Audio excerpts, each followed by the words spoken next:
next we're going to have a discussion called On the Way Home. This is about many Israelis living in the US and often finding their way back to Israel via the assistance of the Ministry of Aliyah and Integration's Bayit Israeli.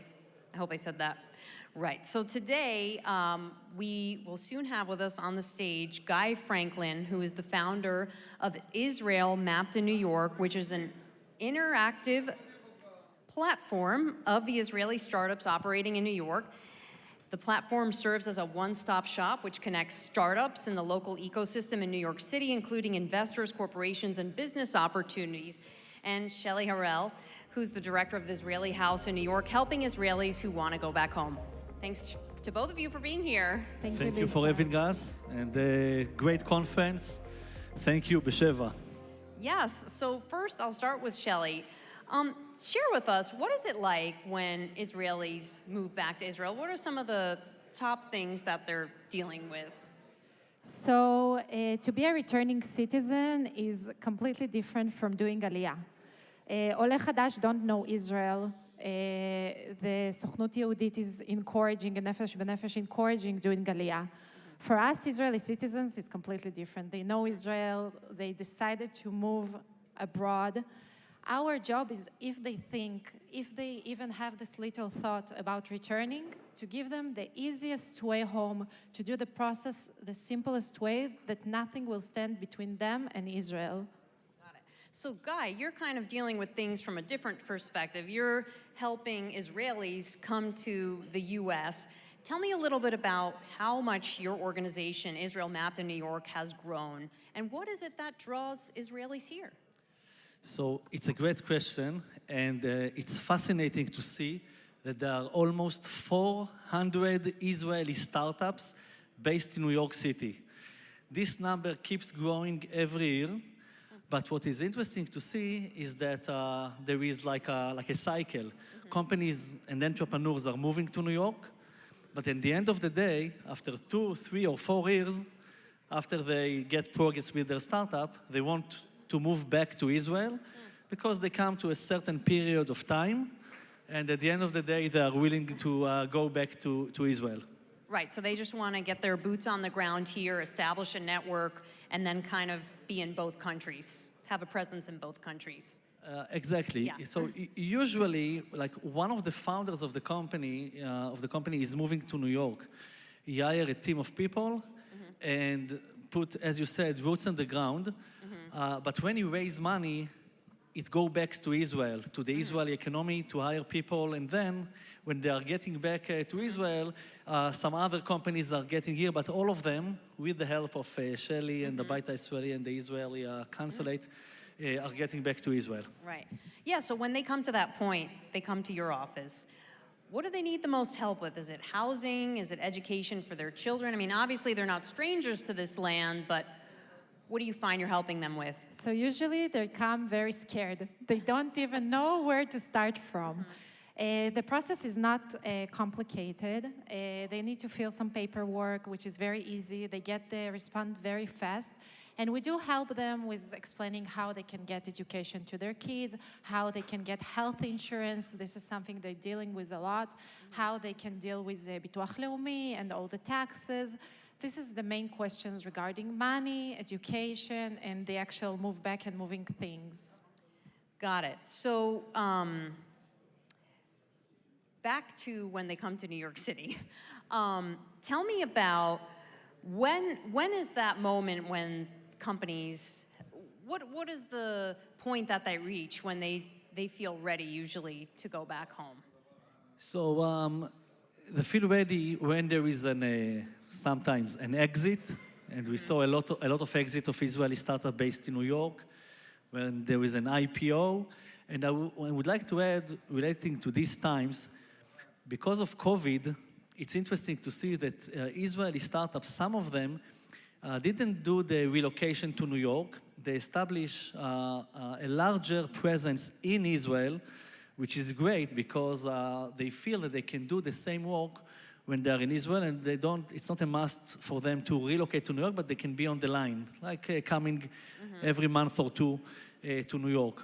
But another fact that relates to these Israeli startups and to the entrepreneurs that are here and to the people from the tech, I'm not talking only about the CEOs of the startups, is that in recent years, in the last year or two, there are a lot of opportunities in Israel which didn't exist before, of offices of the largest VCs in New York that open office in Israel, for example, Insight Partners or General Atlantic. So the Israelis that are here and feel that New York is like the main place in the world, and Israel like is a small country, suddenly they have great opportunities when they are coming back and they don't know what they can do in Israel. So there are more opportunities in the last year or two. I have to mention that Israel is the only country in the world that gives benefits for its citizens to come back. Usually countries are like, okay, you left, deal with it. And a lot is about what Guy says. Everyone knows the Jewish brain and the Israeli brain and the startup field. This economy is such an essential thing for Israel, and they encourage that, and they really want them back. Yeah, why do you think that is Israel does that when no other country does? Because it's important. First of all, it's the only Jewish country in the world. It's important for us to have all our citizens and most of the Jews in Israel. So this is the main goal. And also, as Guy mentioned, all the startups, all the economy, it's just help for us. And this is probably a natural transition for a lot of entrepreneurs, right? Because New York is the second largest Jewish population outside of Israel, right? That must be a convincing factor. Look, New York, if you want to tell someone a secret in New York City, don't tell it in Hebrew. Because in the coffee shops in the street, you hear mainly in, in the Upper West or Upper East, you hear only Hebrew. So I'm very careful when I'm talking with Israelis here in New York. But yes, at the end of the day, I think that New York is like a second home for Israelis. But at the end of the day, there's no place like Israel. And for my conversations with not only with the founders of the startups, but also with the employees, it's a huge tech scene. Most of them, not all of them, are only coming for a few years. But sometimes it's difficult for them to go back because suddenly, it's to come back to a small country. New York is a place that they did a lot of things, and the sky is the limit, as everyone said. Like, you dream big in America. But I think that at the end of the day, in their heart is in Israel, and they want to go back to Israel. And they just need sometimes a little push based, with the benefits, if it's, tax benefits, incentives, all the things that Israel is giving after 10 years. You know better than me, all the עולה חדש ותיק, right? So I think that at the end of the day, we need to help them to go back to Israel. I'm talking practical. I'm talking with a lot of people, so it's not easy, but at the end of the day, they are going back. There is also such a heartbreaking stories, like for me here, Israelis calling and being like, I lived here 20, 30 years, and my heart was always splitted. I was never feeling like I'm a whole person. I need to go back for retirement, but they wish they did it earlier. Where do you stand? I mean, you've been here quite some time, so what are your thoughts on returning home? So I myself, my plan is to go back to Israel. Not to more money, but I'm building also my business, by the way, that I can transfer everything and do it from Israel because I live here for 10 years. And it's about time to go back to Israel. So I'm building everything now in the next few months in order for me to go back when I'm ready. So it will not be like a difficult task. Right. And are there any benefits that Israelis often don't know about for when they move back? So usually I can give a little thing. Like Guy said, after 10 years, you have a certain thing called Toshav Chozer Vatik. You have a lot of benefits in taxes. So if someone is here over 10 years, consult with us. Sometimes it's really good to move back. You don't need to pay extra taxes or anything. So this is really an important benefit.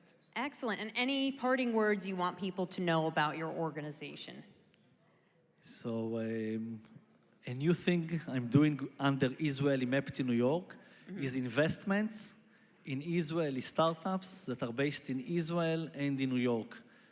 I'm bringing groups of angel investors that are based in New York, bringing them to invest in Israeli startups. It helps at the end of the day both economies, the US economy and the Israel economy. It's good for the state of Israel. Israel can hire more people in Israel. And that's my focus in the last 12 months, I would say. Well, what a wonderful partnership, Shelley and Guy. Thank you so much for sharing. Thank you, your Lisa. Thank you, And Lisa. thank you, Who is in Dudi. New York, living in New York, שנה Thank you. הבאה בירושלים. Amen.